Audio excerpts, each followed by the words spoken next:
This podcast is sponsored by Talkspace. You know when you're really stressed or not feeling so great about your life or about yourself? Talking to someone who understands can really help. But who is that person? How do you find them? Where do you even start? Talkspace. Talkspace makes it easy to get the support you need. With Talkspace, you can go online, answer a few questions about your preferences, and be matched with a therapist. And because you'll meet your therapist online, you don't have to take time off work or arrange childcare. You'll meet on your schedule, wherever you feel most at ease. If you're depressed, stressed, struggling with a relationship, or if you want some counseling for you and your partner, or just need a little extra one-on-one support, Talkspace is here for you. Plus, Talkspace works with most major insurers, and most insured members have a $0 copay. No insurance? No problem. Now get $80 off of your first month with promo code SPACE80 when you go to Talkspace.com. Match with a licensed therapist today at Talkspace.com. Save $80 with code SPACE80 at Talkspace.com.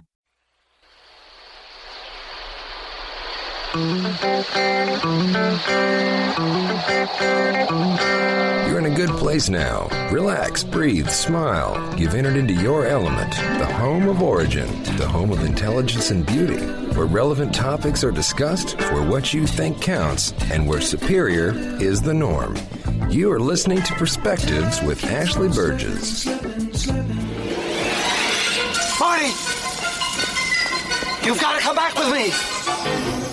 Where? Back to the future! Wait a minute, what are you doing, Doc? I need fuel! Welcome back live to Perspectives, and I'm your host, Ashley Burgess. You know, when we think about relationships and we think about what relationships actually work and why, I think the one thing that we tend to overlook, the one thing that kind of, I don't know, gets kind of pushed or forced under the rug is the concept of timing. You know, I really think that timing is the most overlooked component in any relationship. I mean, timing, think about it, the timing. I think timing is kind of like what? Like music in a film. You know, I think that a lot of times when folks go to film school or they go to digital media school and they do like a video or they work on a project or a film project, and most of the time, you know what they forget? They forget the music. They forget the audio. They forget about how important the music is to the film. Because without the music, there is no film.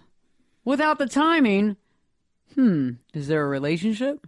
Bill, how you doing? You know, I'm doing pretty well, Ashley. Now, how are you doing? You've had some allergy issues today, past couple days. Yeah, it's been good. Yeah, that's good. Yeah. I'm not taking anything for it, though, because every time I take something for it, it either jacks you up and makes you a little like nervous, a little, perturbed, or it makes me really sleepy, like extremely sleepy to the point where you can take it. Me too. Yeah, you know what I'm saying?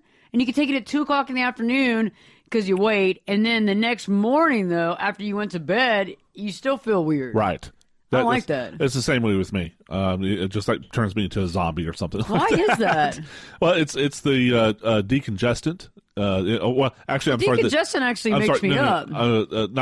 My bad. Not the decongestant. It's the antihistamine. If it's antihistamines, the side effect of antihistamine is drowsiness. It's sleepy. Don't drive. Which is why machinery. you should never take an antihistamine during the day. Always wait till nighttime. Take 15 of them and then drive a truck of a size caliber that you never driven. Yeah, not throw a that good back idea. with a fifth of Jack Daniels. That would explain some of the driving from trucks I see sometimes. That's why I take the train, Ashley. That person took 5 Benadryl and drank a fifth of Jack. Oh my gosh, Benadryl. I mean, and Benadryl's good. It works, but don't make any plans after you're taking that kind of stuff. It's because you're going to be out like a light. Have a bottle of wine and a couple of Benadryl. Call me in the morning. Man, if you're having trouble sleeping, that's the stuff to take. But I give it to my dog, actually. Do you? Yeah, because my dog gets allergies, and on top of that, I don't want to give him any of those mood stabilizers or changers, because you know how dogs can take those type of things. Right. And Xanax and all that stuff just jacks him up pretty good. Oh, yeah, absolutely. But, in Valium, he'll just eat everything. I've never seen a dog with an appetite so much, except for a dog that's had Valium. I mean, he'll go after every single bag of dog food. He was at a vet's office one time, and it was like looking at a manic woman just going crazy over food. And we were having to move all the bags of food and all this stuff. He was jumping like head first into the trash can to see if he could find anything. I was like, this is ridiculous. But I give him Benadryl, but even one doesn't really work because dogs metabolize pills so differently. They metabolize what we would take. So like a Xanax, like a normal like 0.25 Xanax, I think dogs can take like 5 or 6 or 7 depending on their body weight, you know. Right. It's amazing how they process. That's interesting. I never knew that. Yeah, so it's really wild because I used to, my last dog was a Dalmatian, and he was very scared of the car. I had adopted him, and I had him for years, a very long, long time. He's one of the most amazing dogs ever. And he always got scared in the car because the only time he got in the car in the very beginning when I first adopted him was when he needed to go to the vet or when he had to have surgery. And he ended up having to have surgery because he had stones that formed because of his food.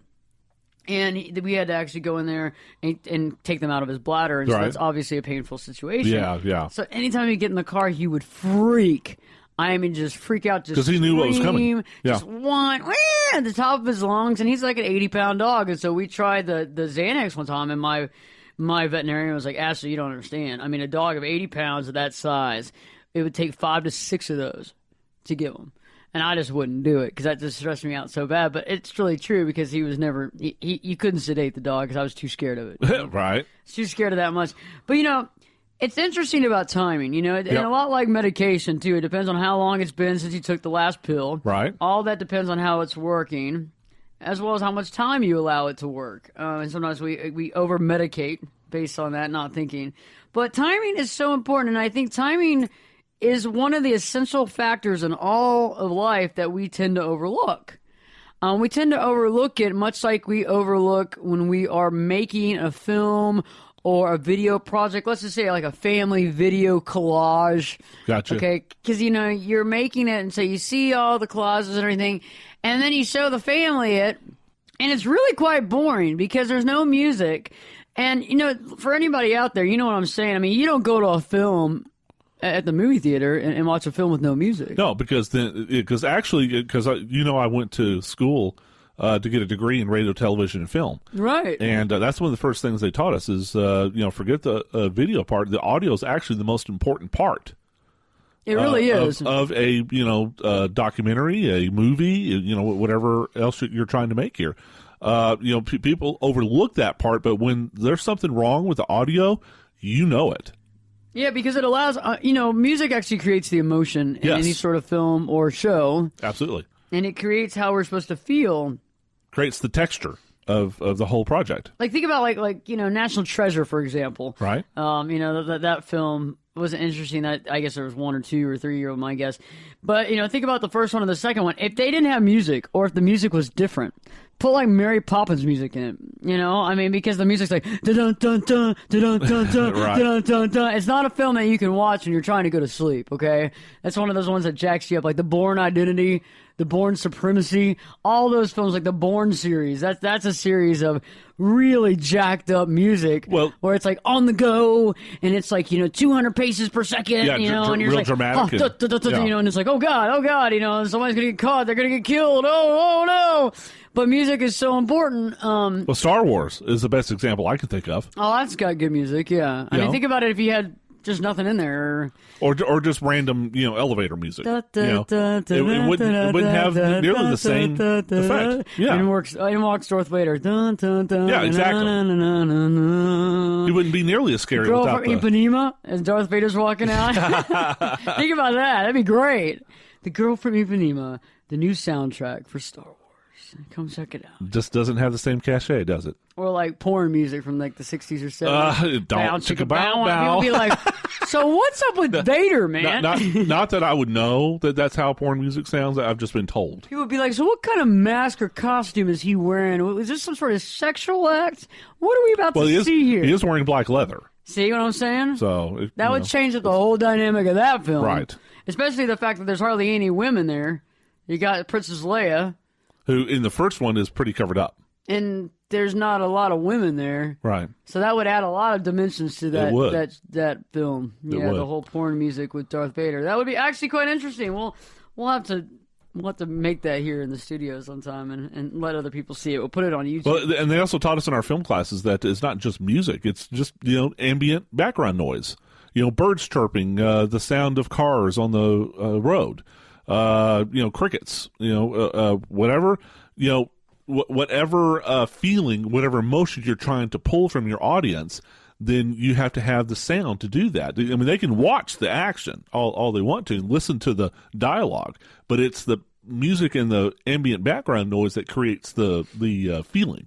Yeah, it creates the feeling and the emotion what's being said and what's being done on the film. And it really does create it. And, I've been in that process back in my old life, of creating films and doing such like that. And I was always into the music side. Music was always my thing. It was always my passion. And, I think that's why timing, over a period of time, no pun intended, I've realized what timing is about. And I realized the synchronicities, but also the small little changes here and there that kind of dictate what's going to happen, what's not going to happen, the subtle offshoots, the times when you want to make to go out or you want to do something with somebody and it seems like they constantly can't make it at that exact time, and it seems like you're sitting there dealing and battling with schedules that never come to pass. And then I also think it's interesting, timing is when something's just not maybe the right time. And so no matter what you do, it's never going to happen because it's not supposed to happen. Right. And I think a lot of times we think about that, and if we do ever think about it, we might think about it in a love relationship, but I really think that timing exists in every situation, in every relationship in our life. I agree. Whether it's business, whether it's, whatever it is, just business, a friendship. love, friendship. Yeah. I mean, just whatever it might be, it's all about timing. And I think that we underestimate the element of what that means to us. And so when we return, we're going to be talking about the situations that we actually use and what's important with timing, as well as kind of the concept of when to know what it means and when to know when you're in the right timing and when to know when to kind of walk away. Because I think sometimes when we realize it's time to fold them, it's time to walk away, maybe not necessarily run, but it's time to move, might as well do that instead of waste our time. So stay tuned, because Perspectives with your host, me, Ashley Burgess, will be back in 2 shakes. This podcast is sponsored by Talkspace. When you're really stressed or not feeling so great about your life or about yourself, talking to someone who understands can really help. But who is that person? How do you find them? Where do you even start? Talkspace. Talkspace makes it easy to get the support you need. With Talkspace, you can go online, answer a few questions about your preferences, and be matched with a therapist. And because you'll meet your therapist online, you don't have to take time off work or arrange childcare. You'll meet on your schedule, wherever you feel most at ease. If you're depressed, stressed, struggling with a relationship, or if you want some counseling for you and your partner, or just need a little extra one-on-one support, Talkspace is here for you. Plus, Talkspace works with most major insurers, and most insured members have a $0 copay. No insurance? No problem. Now get $80 off of your first month with promo code SPACE80 when you go to Talkspace.com. Match with a licensed therapist today at Talkspace.com. Save $80 with code SPACE80 at Talkspace.com. Turn it up and jump in the deep end on Perspectives with Ashley Burgess. The water's warm and there's a swim-up bar. Glass of perspective, anyone? Now, here's Ashley. It's only a diary. Everyone knows diaries are just full of crap. I know that. I was just buying you a new one. Time to make a new start, perhaps.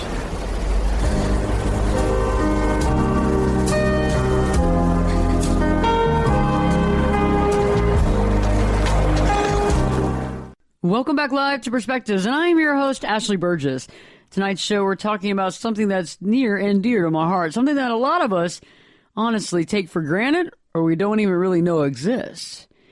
I think that's funny because there's a lot of underlying issues in our life that we sometimes don't give the right proper accreditation to. We don't necessarily see why it's important, or we don't see it until it's too late. And timing is one of those components.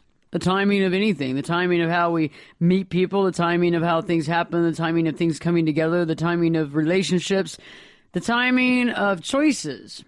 And I know a lot of people listening tonight has probably gone through the fact of being with someone that you love, and, you ask them to marry you, for example, and the girl says no. And later on, a year later, you find out she's getting married to someone else. Oh, ouch. And, that hurts. But when you find out, the specifics, if you get close enough to find out, because sometimes people don't want to know, but normally you figure out that person, that they met each other months after y'all broke up, and it just happened to be the right timing. A lot of times we take things personally, but is it really accurate to take them personally?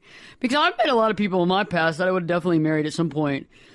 But when they asked me, I was too young. I wasn't ready. And that goes in part, not only relationships like marriage, but it goes in part with like business partnerships. Sometimes we can see something come together, but yet one person doesn't see it and they're not ready for it.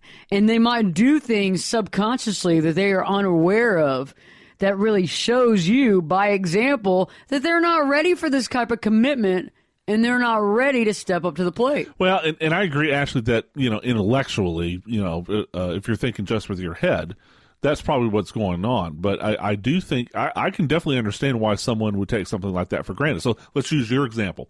So some guy asked you to marry you or him, and you said no because you just weren't ready. Mm-hmm. Well, I can understand why he'd have his feelings hurt. It's because we're talking about relationships. By definition, that's personal. Okay. True. So therefore, it stands to reason that you would take things like that personally, rejections or whatnot. Oh, yeah. Yeah, it's true that you would take it personally. And a lot of times we don't really see the timing issue. Like, for example, a long time ago, one of the people that I guess, how we all feel like the first or second love of our life was like the love of our life. Yeah.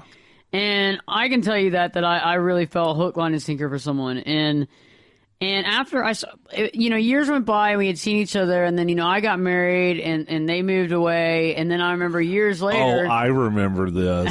I remember You remember this? Yes, I do. And they came back around.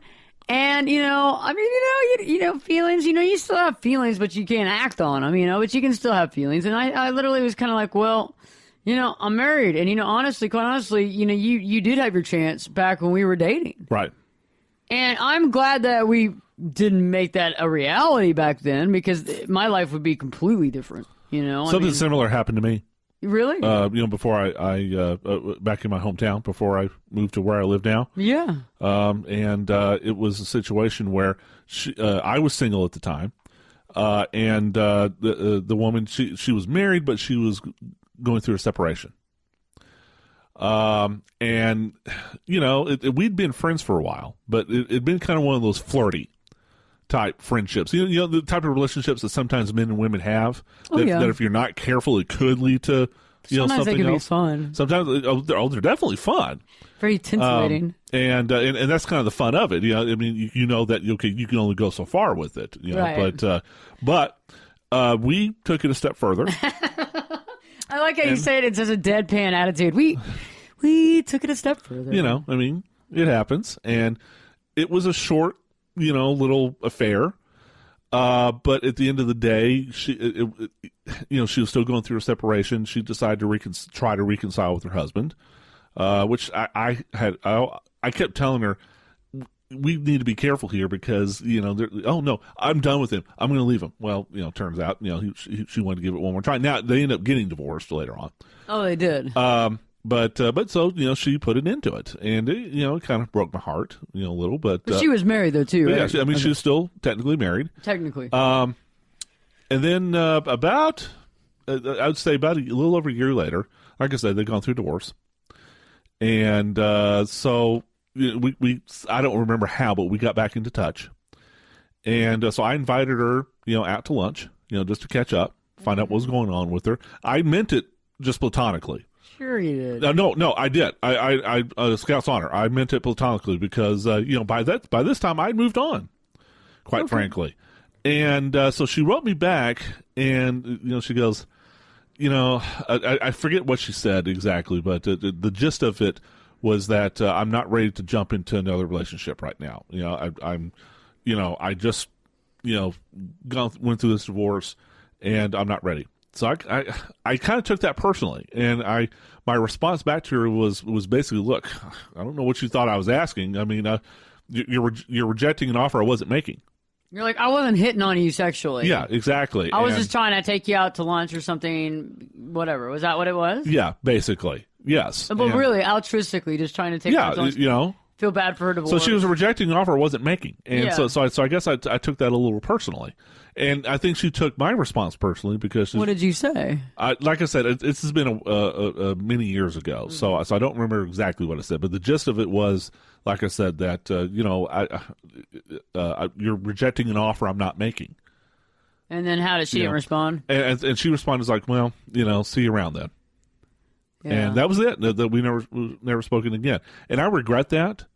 How that turned out, because it didn't have to turn out that way. I think both of us just kind of, I guess she was in a kind of a raw, emotional state. Well, if you don't mind me kind of adding a little bit to this, I mean, in her situation, being that she'd just gotten divorced and then you had asked her to go out or do something, there's two sides to the coin. One, she could feel like she would jump right back into a relationship with you since she'd already been with you. Yeah. And she could be trying to like keep her guard up. The second thing is that sometimes when people have sex with married people that their marriage is on the rocks, sometimes they subconsciously see that person as being part of the problem with the marriage, and so it's weird. It's almost like because kryptonite. Yeah, I mean it's you still have your foot in that door. Sure. And it's not all the way closed yet. Now, you think I would have learned, but less than a year later, I got involved with the woman who would become my ex-fiancée, the one that the evil woman. So you never spoke back to this girl, though? No, I think... Have you ever thought about getting out? Every once in a while. Are you friends on Facebook? No, I don't even know if she still lives in the same town anymore. After that, I think kind of an unspoken agreement, we just had both moved on. It was fun while it lasted. It was a short little time. It's one of those kind of the roaring fire that burned out really fast. Yeah. And after that, it's like, it's time to move on, because the timing, just kind of bring back to your point tonight. The timing. The timing is everything. I mean, because if the timing was right, she wouldn't have been married. Right. Or they would have already been going through a divorce, or she would have already been on the other side of that divorce. And then she would meet you, or then y'all would get together. And that's the key, is that the timing was just wrong. And I don't think you could have done it. I don't think you did anything wrong. I think even if you didn't have sex with her, even if you didn't take it to the next level, there still would have been the same issue later on. I think that sometimes when people go through those issues, it's like they feel that they couldn't make this marriage work. Yeah. And so they go, well, I can't make anything work. And so they go to this whole different stage and state of mind where they feel pretty raw, they feel pretty used, they feel pretty upset, and they just don't want to identify anything from the past. Right. And then sometimes also it could be in the heat of the moment, like you said. It could be just in the heat of the moment. It was all that. And now she's rediscovering or trying to figure out who she is. And and that's another point that I wanted to see what you thought of, Ashley. It's you were explaining at the beginning of the segment, from an intellectual point of view. I mean, where people are in their state of life, and and all the other stuff that you said at the beginning of the segment. But again, it's relationships are inherently personal, right? They are. So I think it's very difficult to use your intellect when dealing with relationships, whether it's a romantic, whether it's a friendship, whether it's a business. It's inherently personal. So I think we tend to think with our hearts rather than our heads. What's interesting, though, is I don't always know if we're thinking with our heart, because I think if we're actually in the right space, and or maybe with another body part. Yes. But this is a family show, so I actually think that, because if you're in the heart space, and I've talked about that before, and you can listen to those shows on Spreaker or on iTunes or on AshleyBurgess.com. You go to Spreaker and just put in Ashley, you'll find me right there. I talk about being in the heart space, and when you're in the ultimate real heart space, you actually see things very clearly. You understand timing and synchronicity like that. It's just part of it. But when we're thinking about winning a lot, I want to win at all costs. I want to win in this relationship. I want to win the damsel. I want to win this guy. I want to know what this person's doing when they're not with me. I want to know what's going on. And it's kind of the concept when you finally get the person, you're like, yeah.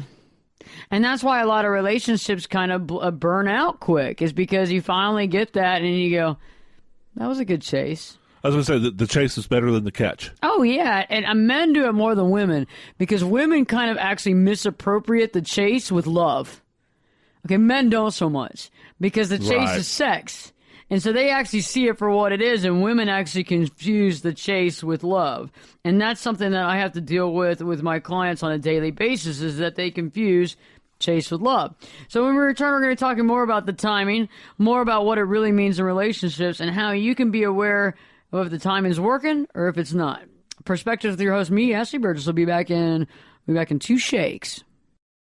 This podcast is sponsored by Talkspace. You know when you're really stressed or not feeling so great about your life or about yourself? Talking to someone who understands can really help. But who is that person? How do you find them? Where do you even start? Talkspace. Talkspace makes it easy to get the support you need. With Talkspace, you can go online, answer a few questions about your preferences, and be matched with a therapist. And because you'll meet your therapist online, you don't have to take time off work or arrange childcare. You'll meet on your schedule, wherever you feel most at ease. If you're depressed, stressed, struggling with a relationship, or if you want some counseling for you and your partner, or just need a little extra one-on-one support, Talkspace is here for you. Plus, Talkspace works with most major insurers, and most insured members have a $0 copay. No insurance? No problem. Now get $80 off of your first month with promo code SPACE80 when you go to Talkspace.com. Match with a licensed therapist today at Talkspace.com. Save $80 with code SPACE80 at Talkspace.com.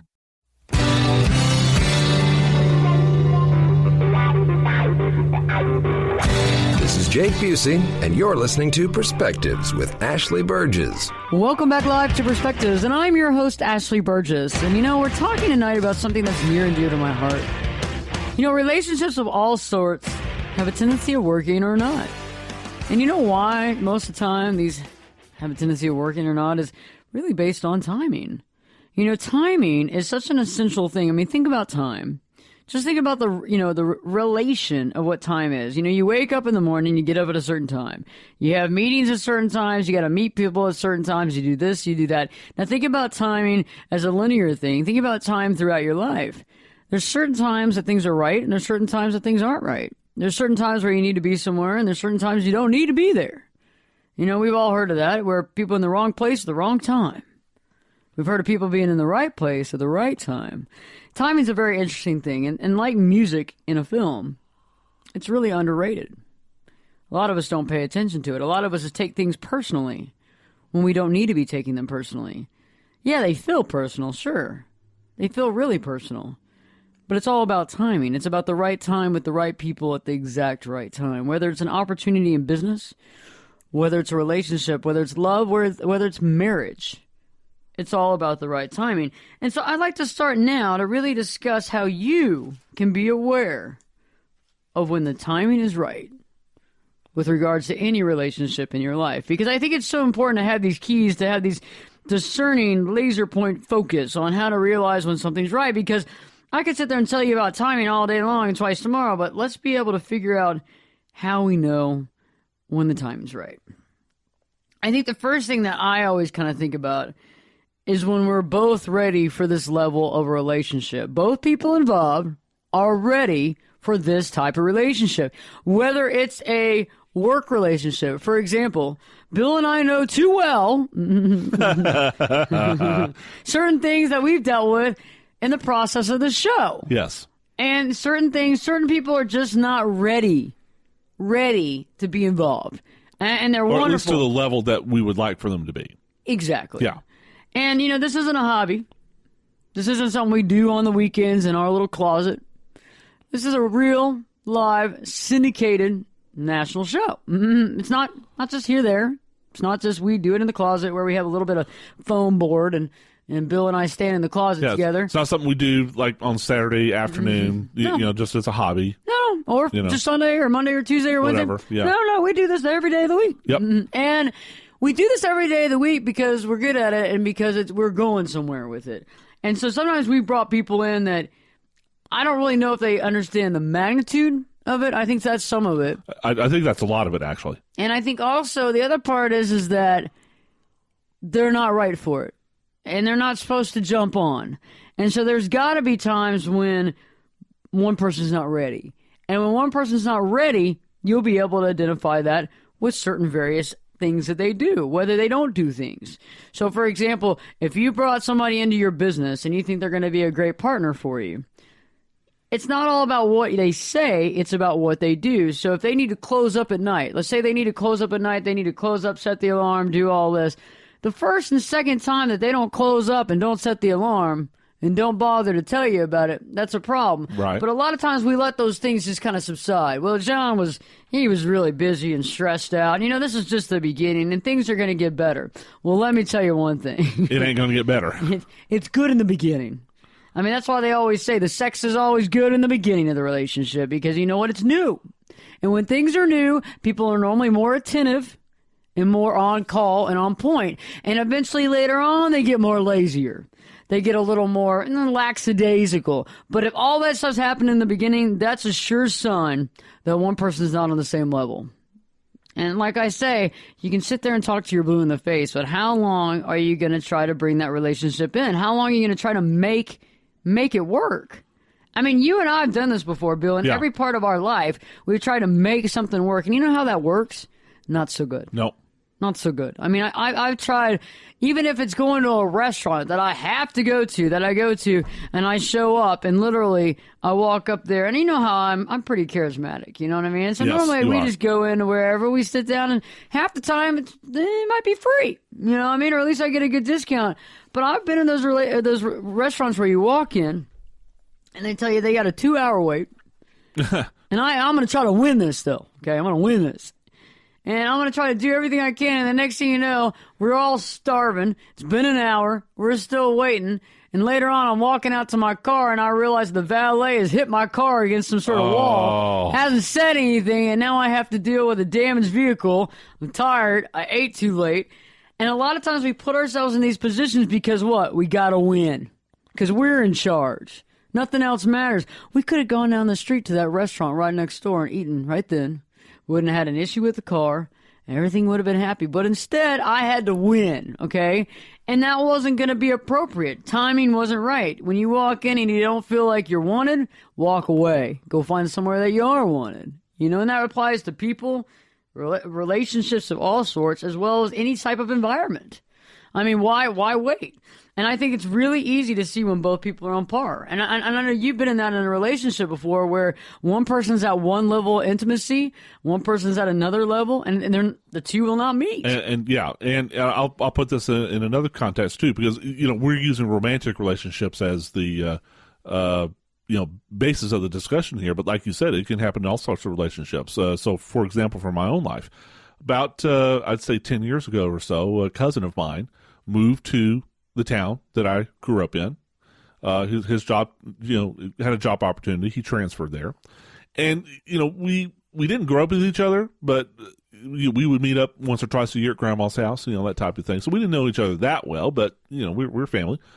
Oh, okay, cousin, you're in town. Well, why don't we get together and, just, hang out or whatever. That's cool. And so we kind of hit it off, and so at that point, my cousin, he was new to town, didn't know anybody else, and he was looking for a drinking buddy. He's been known to hit the alcohol pretty hard, carrying on kind of a family tradition there. We'll cover that subject some other time, but yeah. So and he had just recently gotten married. To a woman that I just didn't like at all. I thought she was bad for him. Turned out she was bad for him. So I think he was looking for a drinking buddy. And you know me. I mean, I'm just not that much of a drinker. No. And so, as far as, the timing being right there, I mean, like I'd say for a good 4 or 5 months, I mean, we were just inseparable. And I think once he found out he wasn't going to get me to be the alcoholic that he wanted me to be, he just like, okay, moving on. It's like Jim Morrison back in the day. They used to hire people to drink with him. Yeah. They'd find like guys that were like hobos and like boxcar willies and all this. Right. Guys. Yeah, that's a good example. And they would find guys to watch him, and they would pay them to drink with them. I mean, and you're right. But see, the thing is that you could have played. So sometimes in our life, a lot of people would have done what? Step up to the plate. Yeah. I guess if I got to hang out with so-and-so, I'm going to have to drink. And if I have to, get so stinking drunk I throw up, price to pay. Maybe that's who I really am. And eventually that's not going to turn out well. No. That's not going to turn. Whatever happened to your cousin? Well, he got health problems, of course, but which we all saw that coming. But he ended up again with his job transferring. And divorced. Yeah, well, I think he ended up getting divorced last year. I think it just finally got to a point where he just couldn't stand it anymore, and he just recently moved to another town, fairly close to where my hometown is, and so I saw a Facebook entry on him, and I, wrote him a little message, and he wrote me back, and it was friendly, but it's been a long time since he and I have had any sort of meaningful conversation. That we're kind of strangers to each other now. Well, it's hard when somebody wants you to be something. Yeah, and be something that you're not. And try to, and that's not fair. But at the same time, we have the right and the duty to step up to the plate and be who we are. But sometimes it can feel weird being that it's family, or if you want companionship, sometimes we break down, and do what we're not really supposed to do. And that's kind of a hazard. Yes. Of things that we have to deal with in life, and to be able to step up and say, you know what, that's not really me. If you want to hang out otherwise, and he wasn't ready to not be a drunk. Right. And that's the key. So again, this is where the timing issue comes into play here. Yeah. I wasn't ready to be what he wanted me to be, and he wasn't ready to give that up. Yeah, and you were never going to be ready to be what he wanted you to be. No. And so the only way that y'all could have really gotten along is if he decided he wasn't going to drink, or he was going to, or he was cool with you not going crazy. You probably would have hung out with him. I still would have. He could drink himself silly. For all I care. But he needed someone so he didn't feel bad. Right. He didn't want to look at himself in the mirror and go, "Oh my God, look at this," and there's Bill over there like, "I'm designated driver."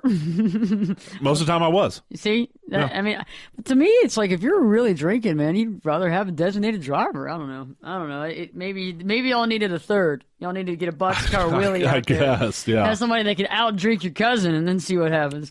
Hey, well, stay tuned. When we return, we're going to be talking more about how when you're in the right place, and how to know when it's actually benefiting you. So stay tuned, because Perspectives with your host, me, Ashley Burgess, will be back in 2 shakes. I can lift you up.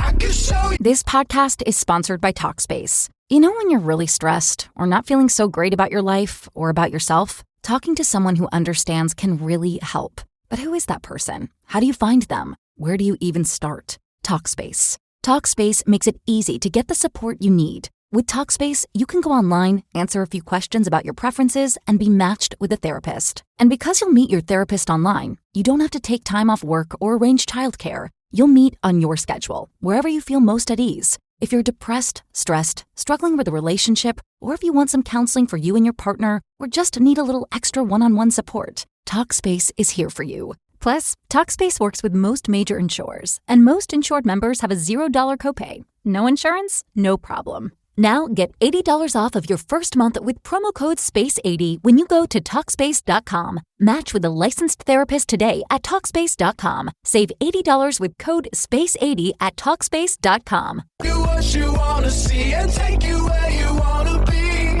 Get in here and give us your perspective. We're listening.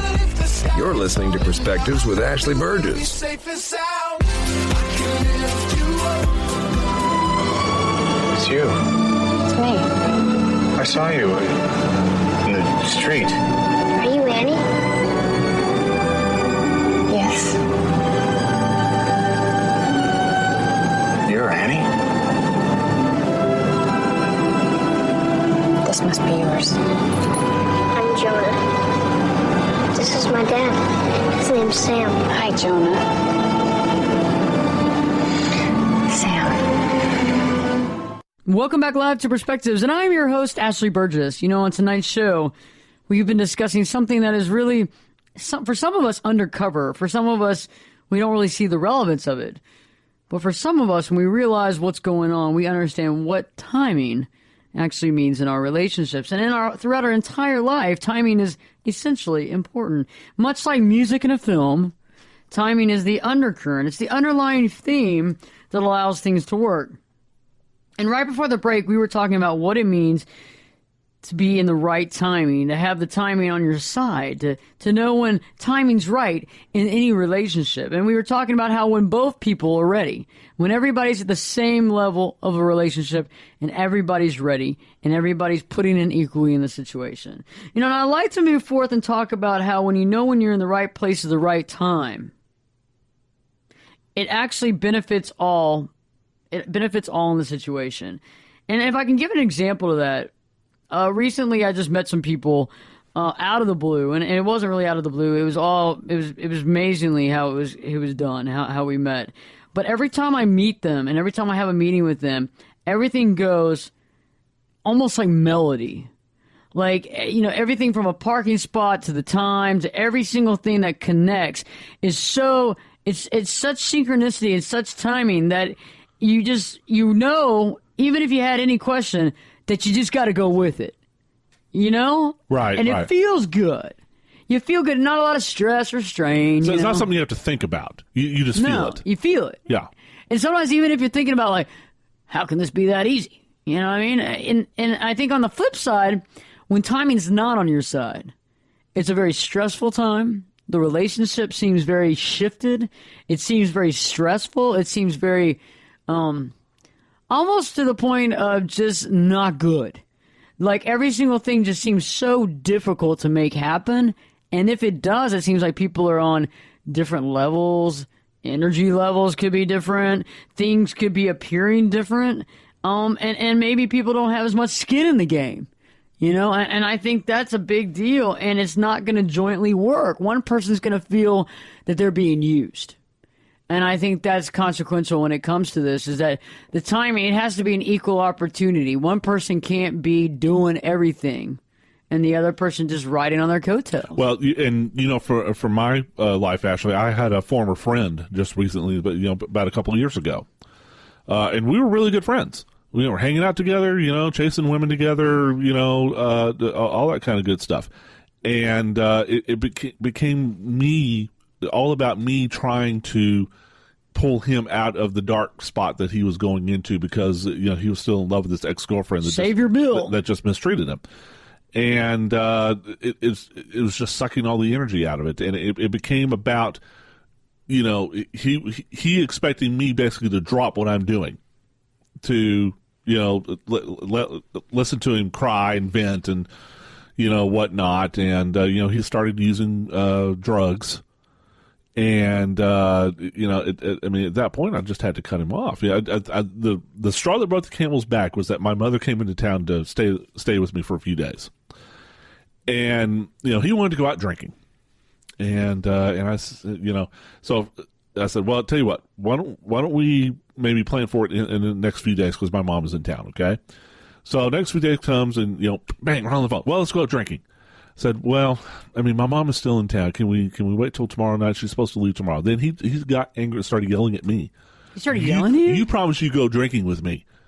You know, in other words, he expected me to leave my mom alone. So I go drinking with him. I gotta go, Mom. I gotta go drinking. You know, and for me, that was it. That was the straw that brought the camel's back for me. I said, dude, if you expect me to leave my mom, you know, just to go drinking with you, then, you know, you are no friend of mine. Well, the biggest deal is he's yelling at you. He's yelling at you. Yeah, you know, it became all about, you know, him and me. You know, it became about him expecting me to drop everything, to basically, be all about him. You know, but apparently my whole existence was supposed to be about making him happy. Oh yeah, and that's, I'm sorry. You thought it was something else? Yeah. Oh gosh, I knew. You know what I mean. No, I do know what you mean. But yeah, it's like okay, at some point, you know, you're going to have to meet me halfway here. But you never did, right? But you never did, and so that's when I cut it off with him. I said, dude, I really don't want to hang out with you anymore. Well, that's the thing. It's like, so that's a good example. You talk about how your mom was there and he knew that, but he still kept pushing the envelope. Yep. and then eventually starts yelling at you. So, one, he doesn't care about you. He doesn't care about your boundaries, if there were any. He doesn't care about the fact that you have family in town. He just wants, he's like a kid that sees something at Target that he wants and starts screaming at mom because mom won't get it off the shelf and give it to him. Right. And it's like, there comes a time when this isn't working. I mean, a screaming child is hard enough, but an adult that's screaming at you based on something that you can't facilitate at that time, that you've been there for them, is just wrong. I mean, there comes a time you're not getting anything out of this. You're placating them, and also you're getting stressed out in the process of not being able to go. A little resentful you can't go because they're stressing you out so bad, but at the same time, guess what? They should have never put you in that position. Right. That's the key. That's that's how I feel about it. Yeah. And so, with me, I tend to let the small things go until they build up to the point where it's just, I just can't take it anymore. And so there will come a point where, okay, you cannot cross this line. This far, no farther. And at that point, that's when I cut that off. Not just the friendship with this guy, but also romantic relationships I've had in the past. Oh yeah. I tend to take too much and not stand up for myself until a certain point, and then that's when it's like, okay, enough. This far, no farther. True, and I think it's great that you're saying that, because I think a lot of men, especially even a lot of women out there listening tonight, understand what it means to be walked over in a relationship, and for it not to be a two-way street. And some people say, oh, no relationship's a two-way street. Well, yeah, they are. And people give and take. But a lot of times, if you're only giving 20% and somebody else is giving 100, that's not going to work out for you. And I think that's what's so important, is to be able to stand up and realize there's more to life than this, and there's other things that you can do. The last thing that I would like to bring up when it comes to if timing is right for you and how to know is that you actually realize when there's opportunity. And that's an interesting thing, because a lot of times people misunderstand what opportunity is. People a lot of times think that when somebody's asking them to do something, sometimes they can just be putting you out of the way, just be giving you more things to do.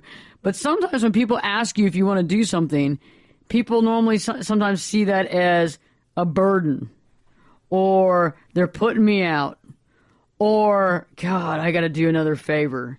But a lot of times these particular things can actually be opportunities for you if you see them in the right light and in the right timing. However, when we're not in the right timing, we have a tendency of not accepting those opportunities and actually walking away from them thinking, oh, I can't believe that person wanted me to do this, or, oh, that's just ridiculous, not realizing how timing actually creates this opportunity. And I guess if I could give an example, I would give you a really good example. On this show, we have people that I asked to come on this show, and I asked them to come on this show for a reason. Right. And we have Hollywood elites, and we have regular Joes, but it just depends on who I ask to come on the show. And occasionally I'll ask somebody, and it's usually in the local area where this show, this particular whichever one of these shows is broadcast. And that person, which is so funny, not many people know, they don't have a big following, and they'll look at you like, I got to go out of my way and come on your show, and they never do. Like you're burdening them. I'm burdening them.